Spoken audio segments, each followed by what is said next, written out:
Turning points change the course of our lives, whether it's a big decision, overcoming an obstacle or tragedy, or taking a leap of faith. These stories of inspiration and resilience are what Turning Point is all about. Hello, everyone, and welcome to this week's episode of Turning Point. I am your host, Priya Sam, and today my guest is Julie Lawrence. Julie is the editor and founder of the newly launched DEFY Magazine. DEFY is a multimedia digital platform that showcases and supports women who have defied the odds, convention, and expectation, and it also exposes the way in which misogyny infiltrates our lives. How Julie ended up starting DEFY is connected to her turning point. We'll hear much more about that and the rest of her story today. Thank you so much for being here, Julie. Thanks for having me, Priya. I'm a little bit nervous. Oh, you'll be fabulous. And I should actually mention to everyone that we met because I'm on the board of DEFY, which is such an honor. We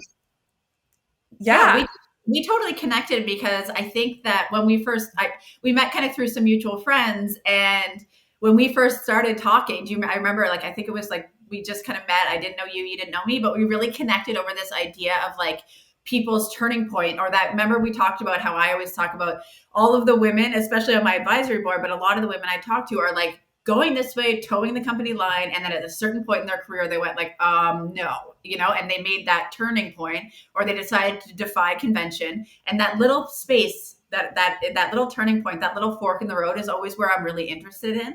And so are you, right? So we kind of really connected over helping people tell that story. And what made them kind of change their mind and pivot. It's so interesting to me. And I think for you as well, obviously. Yeah, absolutely. I mean, I think right away we had that commonality and that exactly what you said, that just that passion for stories and those moments that really change everything. And of course, that's a lot of what DEFY is highlighting too. So, I'm so excited to talk more about DEFY. But I would love for everyone watching and listening to get to know you a little bit better first. So, take me back to your childhood. Where did you grow up? So I grew up in Halifax, just on the East Coast here. Born and raised here. I kind of got a weird family structure. So my mom had a really hard time getting pregnant and was told she wouldn't. She had endometriosis. And so she filed for adoption. And right when she found out they actually had a baby for her, she was pregnant with my sister. So this kind of fate happened, intervened. She happened to get pregnant. And she got pregnant, and the doctor was like, won't happen again. And she got pregnant 3 months later or something with my brother right after my sister. So my brother and sister are about 18 months apart. They're Irish twins. They're both redheaded. They look exactly the same. And then 10 years later came me, right? So I have two siblings, but I very much kind of grew up as an only child in a lot of ways. My sister and I always talk now, as adults, right? Where we're we almost had completely different childhoods. She's like, I don't recognize the family that you're talking about, and vice versa. So it's very strange. So I kind of was I have two siblings, but I also was very much alone. My sister went to university when I was only 12. So I had that kind of only child vibe, but with siblings that were obviously left the house when I was pretty little. So my childhood was, I was a national level gymnast. So training 35 hours a week until I was 13 or 14. And I literally went from 4'7" to 5'7" in 6 months. And that was the end of my Olympic dream. But I was this is hard now. I hit my feet on everything. So yeah, very athletic. And then I transitioned out of that into playing soccer, played soccer all through university and at the national club level. So a lot of kind of high achieving, sports school, that kind of thing. I went to Carleton actually to do journalism. When I graduated from high school, but that was back when there was grade 13 in Ontario. Yes. So I was 17 going in when everyone was 19 and 20. I was really young. I found this really cool novelty of not going to class. I was way too young to be in right? So I'm in res and I'm I don't have to go. And so I didn't. So I did. I played soccer, made really good friends, stayed there for about 3 years, and then just was bombing out at school. Just was kind of meandering around, didn't want to do journalism. I don't think any 17-year-old should be making those kinds of decisions, but I came back, ended up moving back to Halifax and doing public relations at the Mount. And that's kind of where my career started. So that was my long-winded childhood explanation. Yeah, that's so interesting. I actually didn't know that you had started studying journalism and Yeah, then, so full um, circle. Yeah. yeah. Huh. So you mentioned you ended up studying PR after you moved back to Halifax. So what drew you to PR after leaving journalism? I think I was like I wasn't like responsible enough to be in like a professional program when I was 17. So I was like, I didn't I probably flunked out of journalism. I don't really remember. I didn't do very well my first year. I mean, I didn't fail, but I didn't do, it was a pretty high like profile program. And so I kind of teetered around. I was doing like English and history and just meandering around. And then I was like, I don't know, around like my early 20s, I was like, I gotta do something that's gonna like help me get a job. And for whatever reason, I was like, there's this amazing professional program like right in my backyard. I kind of felt like I wanted to go home anyway. I had a boyfriend at home, and you know how that goes when you're 20. Uh, Totally. yeah, so I moved back, and it actually ended up being one of the best things I could have done, because when I graduated from the Mount, I had 3 co-op jobs, I had all this work experience. I was able to do it pretty quickly because a lot of my like electives transferred over. But yeah, that was that. Yeah. So obviously, this is a big change. You move back. You're Yeah. now in this new career in PR. And you ended up kind of in the agency world, which I feel like most of us, our only experience with the agency world is through like shows and movies where Yeah. it's like parties, fast paced. But like, what was it really like for you? No, it was all of those things. It's so funny because when I graduated from PR school, my first, I think I bopped around to a couple like, jobs, but I really landed at Communications Nova Scotia in government public relations. So big time PR, right? Like a lot of media and news releases and announcements and governmenty stuff. And I was at the Department of Finance for quite a bit of time.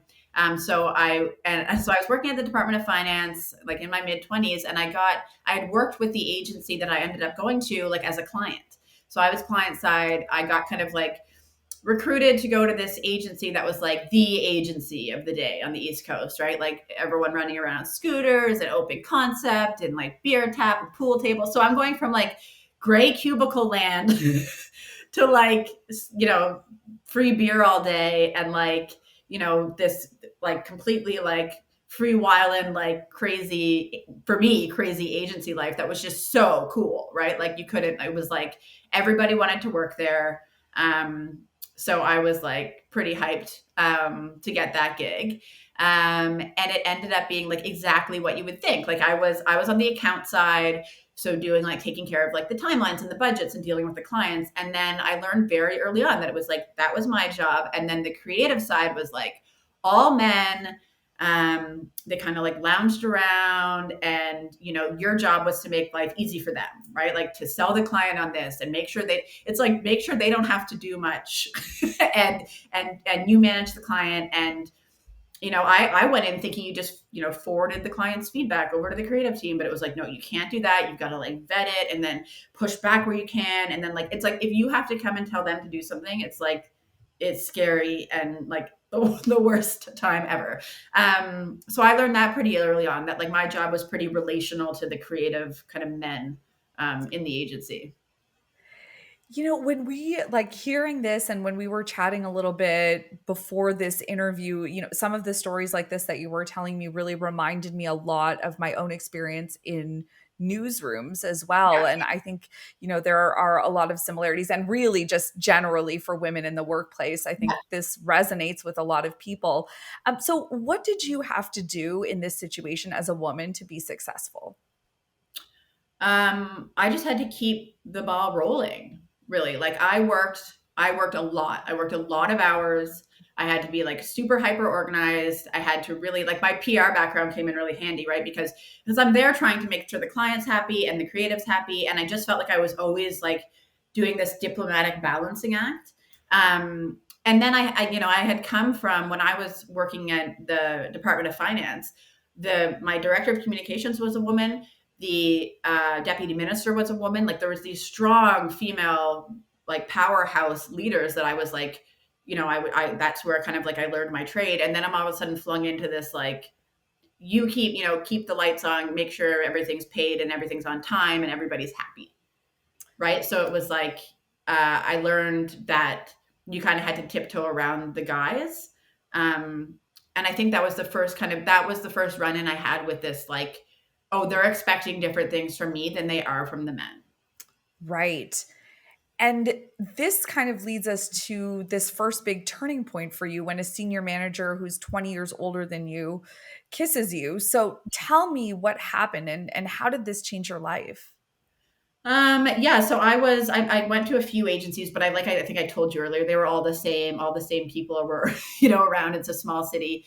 And I think I blamed myself a lot because I think in the industry you put up with a lot more than you would in like a more professional, like where there's like HR and stuff. So I had put up with a lot, and it was like there's a lot of like drinking going on, and there's drugs, and there's everybody's kind of partying together, and the lines got really blurred. So by the time that happened and we kind of hooked up, I had already put up with so much, and it's like that frog in the water, right? You don't notice that it's boiling until it's too late because when you got in, it was cold.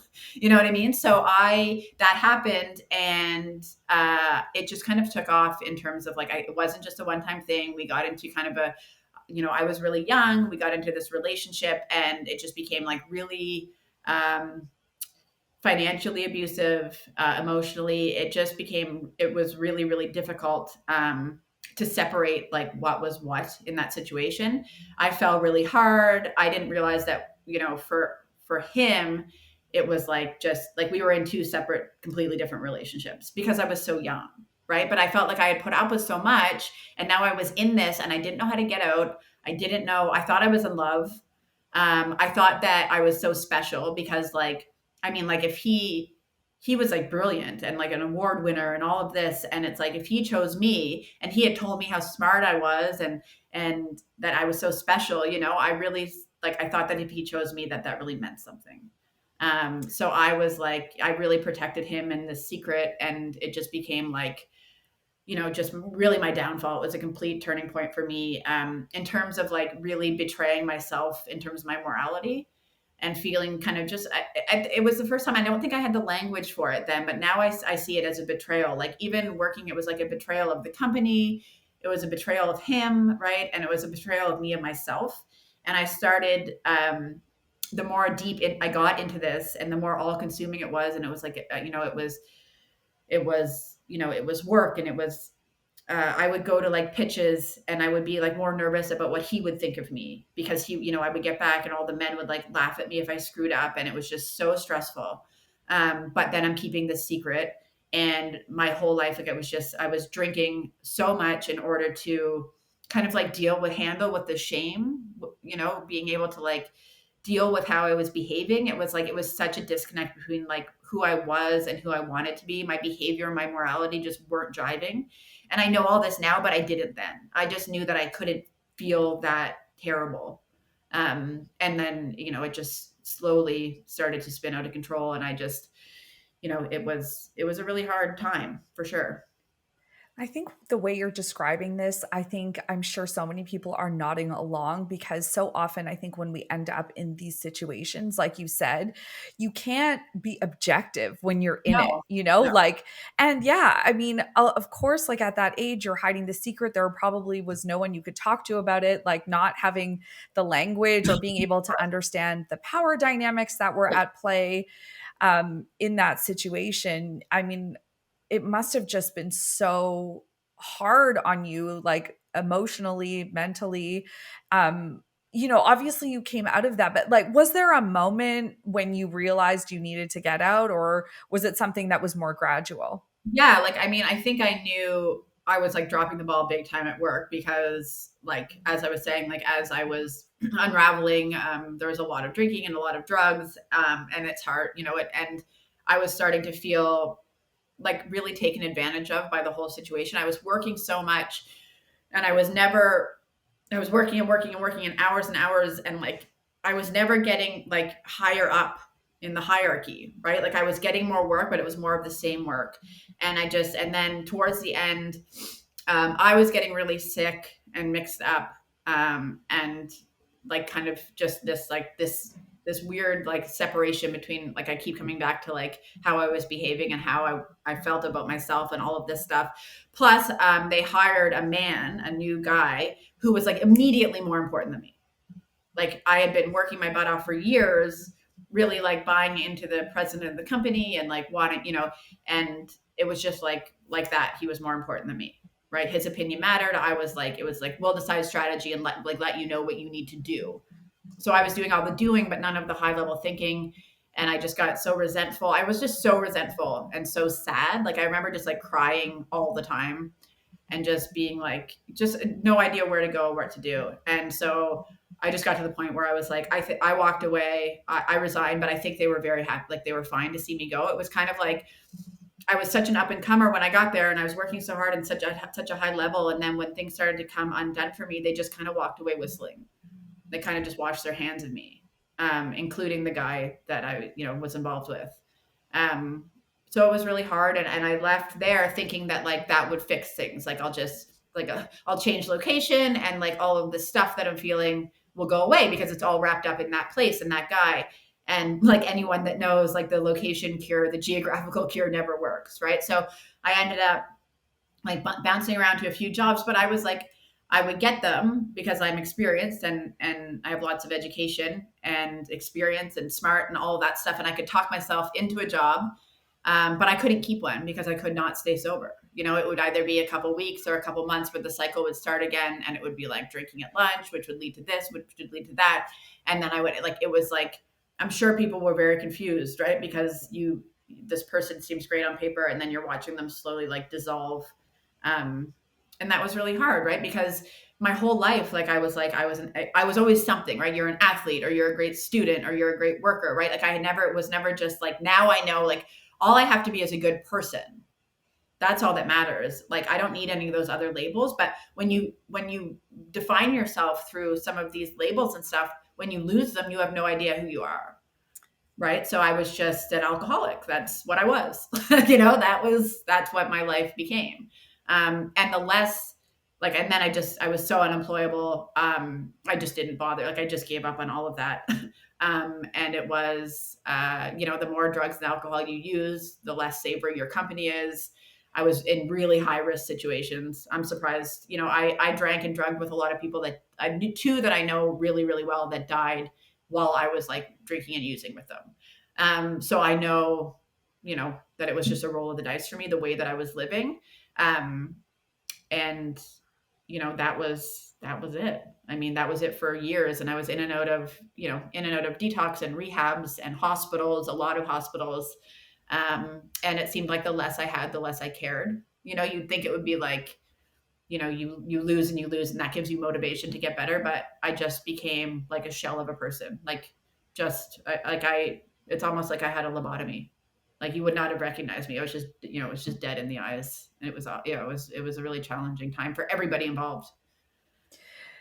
I think something we don't hear enough about is just how all-consuming addiction can be. Like, as you talk about this and feeling like, a completely different person.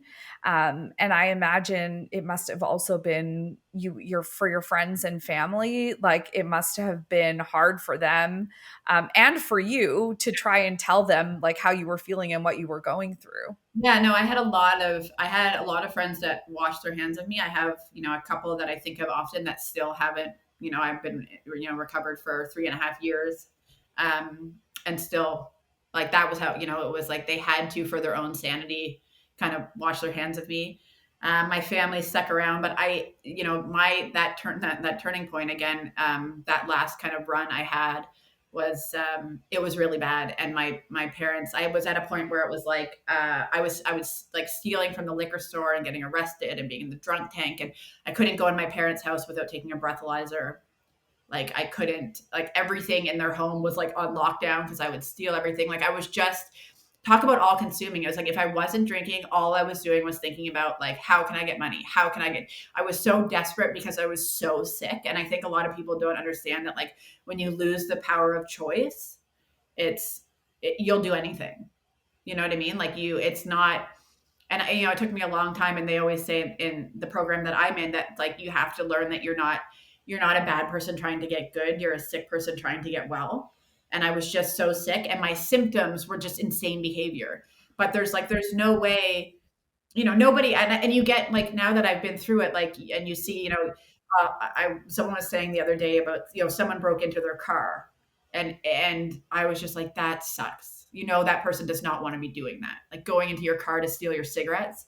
Do you know what I mean? Like, you get this like this empathy for anybody that's going through that, because I did not want to be going into the liquor store and being so desperate that I had to steal, because I didn't care what the consequences, because I was so sick.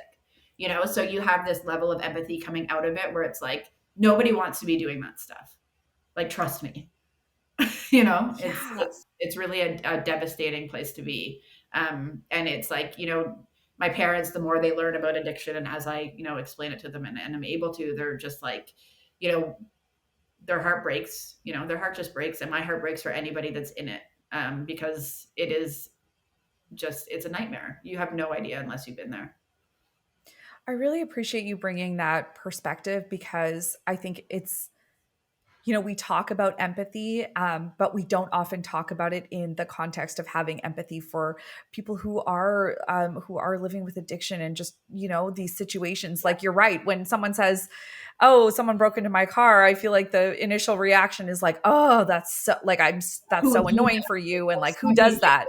Yeah, someone very sick does that. Yeah, you know, and start treating the people like, you look at me now, and it's like, I was like, the only reason I was not homeless was because of my parents' financial situation.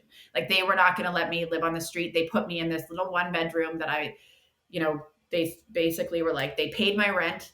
My dad said he just put me in that little tiny, it was like a shoebox. And he said, we just assumed we'd be burying you, but I couldn't have you, I couldn't sleep at night knowing you were out in the cold. So that was it. Like, that is, so you see people on the street, and it can be you, and you have no idea, like, you just have no idea, what someone's circumstances are. So, I'm here, and I think it's really important to talk about this stuff, because I think people see me how I am now, and I've started this magazine, and I've got my life back on track, but like, it was not a linear situation.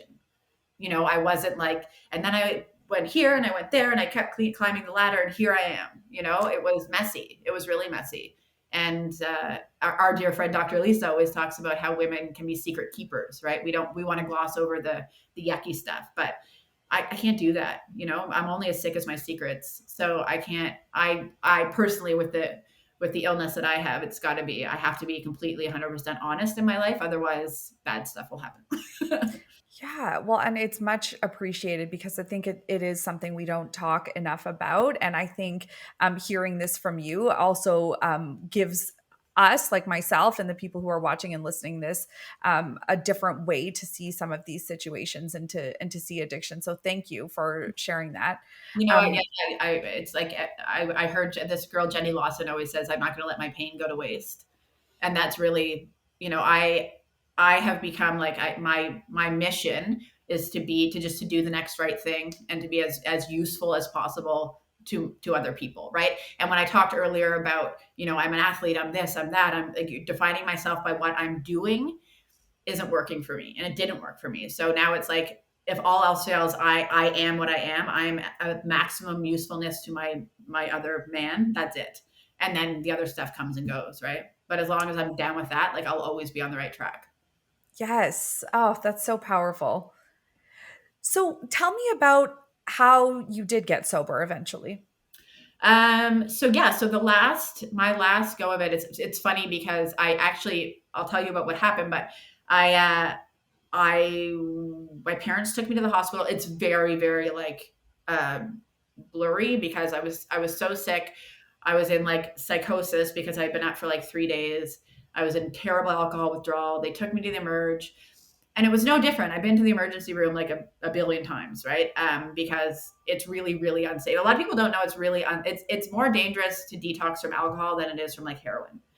It's really, really dangerous. I was like 90 pounds. I had a history of like having like DTs, like tremors. And so they're worried that I would seize. So they take you in and they usually give you Valium intravenously. And I was in there with my parents and I was screaming and crying. And I happened to have a lot of the times in the healthcare system with addiction, you're treated very badly, right? Like you're like a second class citizen because it's like you did this to yourself, right? But I happened to this time went in. The nurse was so kind. And they got me in there and I had the needle in my arm. And I remember the look on my mom's face. And I had, it was like a Monday or a Tuesday, and I had a bed at an all women's treatment center on the Friday. And so I was in there and they were detoxing me and they sent me home with my parents and they said, like, keep her kind of drunk until Friday, which I was like, this is like the best news ever for me. But they were like, keep her drunk because she's not safe to detox, and get her into this treatment center where they can like help her properly. So that's what I did. They dropped me off. And for whatever reason, Priya, like, I don't know. Like, I think I know now that it was grace. It was just grace, for whatever reason, I got off that speeding train. I jumped off when it slowed down just a little bit and jumped off. And I don't know if I would have gotten off. I don't know. But I did when I did. And I did all of the things that were suggested of me. I did. I was desperate enough that I went through treatment. I was there for 42 days. I got out of there. I started going to meetings. I met a woman that had like 35 years sobriety and I was like, so they told me, I guess, when I was in rehab, which is, this is an amazing life lesson that I'm now using across the board. But she said, find someone that has what you want and go to them and ask them how they did it and do exactly what they did. And that's what I did. For whatever reason, I've been in and out of the meetings. But I couldn't get it. And this time I just did everything that was suggested of me.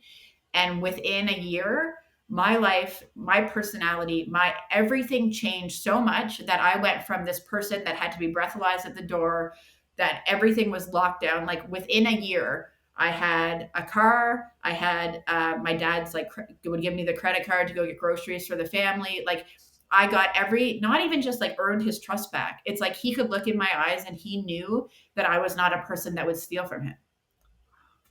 Like it wouldn't occur to me. And it wasn't like, I earned it back slowly. It was like, well, we'll give you a couple bucks and then we'll give you the code to the house. And it was just like something happened here. And now I'm like, the way that I approach the world is completely different. And I would never have done it if I hadn't just found someone that had it and did what they did. And now I do that across the board. If I see somebody in life that is doing well or has something that I want, if they're working out or they're doing this or they're doing that, I'm like, tell me what you did, right? Everybody's my teacher.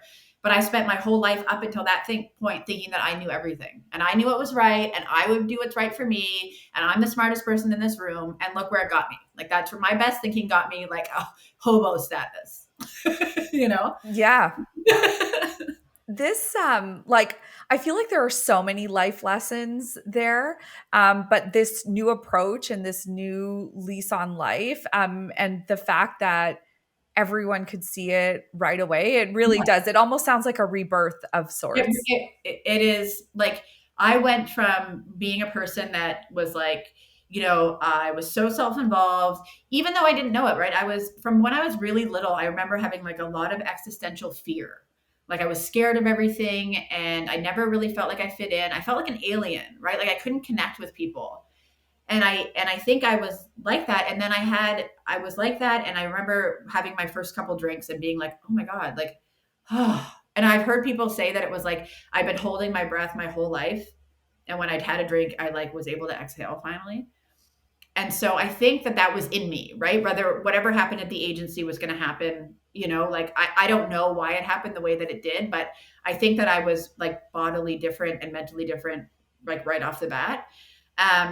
But I went from being like, I'm the center of the universe. You can't count on anyone. There is no God. There is no anything, to someone that has had a complete, like complete spiritual awakening is the only way that I can describe it. Right. It's like, I am not the center of the universe. And I've learned that like the only way that I can survive and be happy and be at peace is by taking myself out of the equation. Like that ego was killing me. This is just like so powerful to hear about. And, obviously this next turning point in your life where everything really changes for you again. And this also sets you on a path to kind of go back to where you started in school Yeah. and get your degree in journalism. Yeah. So Yeah. how did you end up going kind of back to that, or reigniting that passion? Well, and a lot of the same way, like that, what you and I talk about, right, is this storytelling. This, like, I think there's something really um, beautiful about someone being like trusting you to tell their story, right? Like that's, and I think that I realized that, you know, that's where actual human connection comes, right? Is like by being you know, I'm willing to get uncomfortable with you. And like we did I remember in journalism school, we did a story on VLT addiction, and like it was a big deal 10 years ago, and 10 years later, what's the government doing it? And a lot of people wanted to do, like, they wanted to talk to the premier, and they wanted to talk to the gaming, you know, and they wanted to get in their government. And I was like, no, I want to go to like this sober living house where the men live that have like literally gambled their lives away, and I want to find out what happened, right? And I spent hours talking to these men that like literally, you know, that's the kind of stuff, that's the good stuff to me. So I went and did the journalism program because I didn't need to learn how to be in like a scrum, right? Like I had worked in PR and government communications. I knew about that. I didn't want to be in a newsroom, but I did want to learn the skill set to like set a scene and to tell a story and to do like kind of like nonfiction and long copy. So I did that. And then when I finished that, I got this job as an intern, funnily enough, at a health and wellness magazine for women. And so I very quickly went, are you all right? Yeah, I'm so sorry. My light is just flickering. So, and I didn't want to cut you off because you're mid thoughts of please. No, Yes. it's fine. I got this job as an intern at the health and wellness magazine for women, which in itself was like way to like, you know, crush the ego, right? I'm going like, I was like, I used to be, you know, but now I'm just an intern, but I got to start somewhere, you know, like I just like everything else, right? Like I got to start somewhere. I'm new to this game. And I very quickly became the editor of the women's magazine. From intern to editor. Wow. Yeah. Next 2 weeks. It was great. And so, and I think it was run by middle-aged men. So I think they needed a woman or you know, a woman to be the editor of the magazine. And so I started doing all the editor work, right? And I was getting into like these, I would be on these calls with them, and it was like, I have 15 years work experience. I have a degree in PR, a degree in journalism. I am a woman. And even still, my opinion just doesn't matter as much as the next white guy that they call. Right? Like it would be like, I don't think that we should, you know, I would be like, we're going to do a power woman issue. It's got to be red and black, red and, you know, that was the colors. And they were like, well, we talked to our newsstand guy, which first of all, newsstand guy, like it's not 1992, but anyway, and they're like, he's like, they say that no one likes red and black. And I'm like, what does that even mean? And so then I have to go look at like Vogue and Vanity Fair and like every other magazine that has done a power women issue and be like, how come they all use red and black? You know, and then finally but it had took me doing a bunch of research, right, to prove this guy, you know, just to have an opinion, or, you know, and it was constant. And I was like, or I'd be on calls and I'm the editor of the magazine, but they'd be like, you know, Julie will follow up with the notes. And I'm like, well, no, I'm not going to take the notes. I'm the editor. So immediately the client thinks, so all of these things were happening. And I was like, this seems very familiar. You know what I mean? Like, yeah, I burned down the advertising agencies, burned down my life, reinvented myself, and now I'm here and the same stuff is going on. Right. And so I started to get curious because I would finish my day and I would be so frustrated, and I'd call my friends, my other friends that were in like other professional industries, and be like, is this crazy, or is this really like, am I like, I think we do that as women, right? Am I being overly emotional? Like before I have a right to be angry or sad or hurt by anything, I have to like check in with my friends. And they were like, no, that's really messed up. And so I was like, if this is happening at like this Canadian women's magazine, like this has got to be like a microcosm for what's happening at every company that's targeting women, right? A bunch of older white men are deciding what we care about and what we should think about and what we should do. And I was like, the light bulb came on and I was like, no, like this is, so I got really curious and I started doing a bunch of research on misogyny and what that means and what it looks like. And I learned that misogyny isn't like about men hating women just by the nature of them being women, right? That's why guys always say like, I don't hate women. I love my mom. I love my sister. It's like, yeah, you love your mom because she takes care of you and she's behaving exactly how you'd like her to, right? Misogyny is about, it's the behavior enforcement branch of the patriarchy, right? So that's why when we're at work, it's like, you're fine being a woman in the workplace until you stop behaving how I expect you to. And how I expect you to do is be relational to me, is to be a human giver instead of a human being. Right. And Yeah. when I started to learn this stuff, I became like really empowered. I'm like, that's why you're interrupting me. It's like, I don't want to give you the time and space to say all this because your job is just here to be like relational to me. And at the end of the day, I'm going to ask this guy what his opinion is because I feel safe taking the opinion of another man. That's what it comes down to. Right. And so I was like, what if there was a magazine that was like for women, by women, that explores these things, like talks about what interruption is and why you're feeling crazy at the end of your workday. Like I can explain it to you, right? And we can let you know what's happening, then which in turn just validates your anger, right? It's a validation. And then I'm going to give you tips from the professionals, tips and tools for how to deal with it. Because at the end of the day, we're not going to change the patriarchy, this like generations of like breeding that's like, every man likes to hire a guy that's just like him, like a little protege, right? And that's been happening for generations. So we aren't necessarily going to change that, but we can sure as heck change the way that we react to it. And so that's kind of what the genesis is of DEFY. It's so interesting how like you left the PR agency world. You had these very tumultuous years where addiction was really ruining your life, and then you go to rehab, you get sober, you get your journalism degree, and then you're really like this new person at this point. And then you kind of find yourself in this situation where you're who you are at this point, Yeah. but it's like the same things that But are then happening before. yes. And the cool thing is But it made me realize it's not me. it's not you. Right? Like this is, Yes. I can't blame this on me being self-centered or me being Yeah. emotional or being, the way that I was before and that I changed, but the world didn't. Right. Right. And so I'm even more open. Like I'm like the best version of myself I could possibly be, the most open-minded, the most connected to the universe and to my higher power and centered and all this stuff. And I'm still like, what the fuck is going on? Yes. Part of my friends, right? But it was even more mystifying. Yeah. And obviously, like in the place that you were in too, you were able to see it in a different way, right? Like, and take this different path too, because of course this is what led you to your most recent turning point, Right. which Yes. is starting DEFY. Yeah. And it was so interesting because because I'm like, how can I be of maximum usefulness to others? It was like more women need to know about this because the worst thing that I think the worst thing that can happen is that women don't know what's going on and they feel like it's them and that they're crazy. And then they get home at the end of the day and they have 2 or 3 glasses of wine that turns into a bottle. And then the next morning they're kind of hungover and they lack even more confidence. And then like 20 years goes by.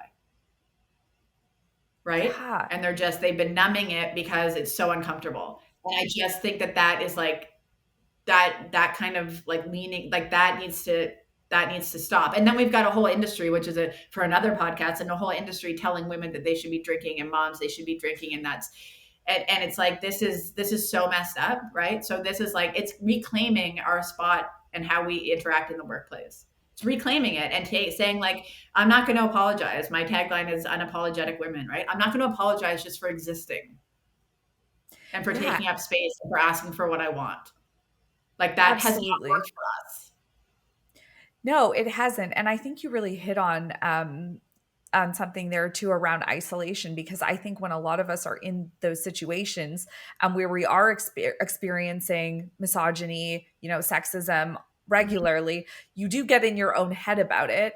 And sometimes like there's also this culture of like, oh, can I not hack it? Like, am I not strong enough? And no, the answer is no, this is not your fault. This is like the result of the systems and the patriarchy. Yes. And, this is how it's set up. It's set up exactly to make people crazy and insecure. And the thing is, I love how we hear, like, you always hear at work, it's like, oh, well, they don't mess with her because she's a bitch. Like, and it's like, I shouldn't have to be a bitch to not be messed with. Yeah. Right? Like, I don't think it's like this whole survival of the fittest, and and this idea that like, I know there's I talk to so many women who are like, well, no, it's women are worse in the workplace. And it's like, but if you could understand that even that is a byproduct of the patriarchy. right? Us competing with each other is because if there's 9 spots for, partners at a law firm and 8 of them are for men and there's 1 for women, no wonder we're like feeling like we have to compete against each other. And this idea that like, especially with more senior women in the workplace going like, I had to fight so hard to get here and so should you. Like, I'm not about that. Like, I would like my goal, long-term goal with DEFY is that the next 25-year-old that goes into an ad agency doesn't get themselves in a position where their boss feels like they can kiss them and that's fine. Right? Wouldn't that be great if we didn't have to, waste 20 years of our lives until we realize we can live more authentically? And my advisory board is all women like that have come into realization, kind of later in their careers, not late, right? And kind of, but it took us, 15 years of all of us trying to fight tooth and nail in a society that doesn't want us. It doesn't want us to rise to the top. It wants us to make sure that we're behaving exactly how they expect us to. Yeah, absolutely. And I think, DEFY is so unique in that way that it is a magazine for women. And when you think about like tips and advice, it's about how to handle being interrupted in the workplace. It's not about like the latest fitness trends or how to look good in a bikini or whatever, how to lose weight or what to wear. Yeah. Like, it's not, I don't even touch that with a 10-foot pole because we don't need it. I don't know who is thinking that we feel like that, like it's just, even like, anyway, that's just the whole health and wellness industry is so flawed, but we don't even touch that stuff. It's like all of my articles are about like, yes, this is happening. This is why it's happening. Like, there's a reason people are when the reason it hurts so much to be interrupted is because it's basically saying like, shh, I don't care what you have to say. Right. I don't even need to hear it. I know I won't like it and I want to say it and it will be useful. So just shush, right? And so that is really harmful, right, to our self-esteem and to our confidence. And when we're being, so it's important to say like, yes, this is going on. Yes, you are right to feel very frustrated and angry. And here are some ways from experts in this. Here are some ways that you can manage it. Keep on talking. Say, I'm going to talk and you'll know I'm done talking because I'll stop talking. And then you can talk. Right? It's like, it sounds like primary, but it is like we're retraining people, So it's like, these are some ways that you can combat it because there's no point in being like, well, let's just hope they stop interrupting us because it's the status quo. Why would they change? They've never had to. Yeah. And it's so refreshing to have content the content that you are putting out in DEFY. So anyone who's watching and listening today, I highly recommend, checking it out. We'll link to DEFY and to Julie in the show notes. And kind of just, I guess, as we're wrapping up here, Julie, I wonder, we really went on this journey through your whole life today to where you are today. So as you reflect back on everything, what do you hope that others might be able to learn from your experience?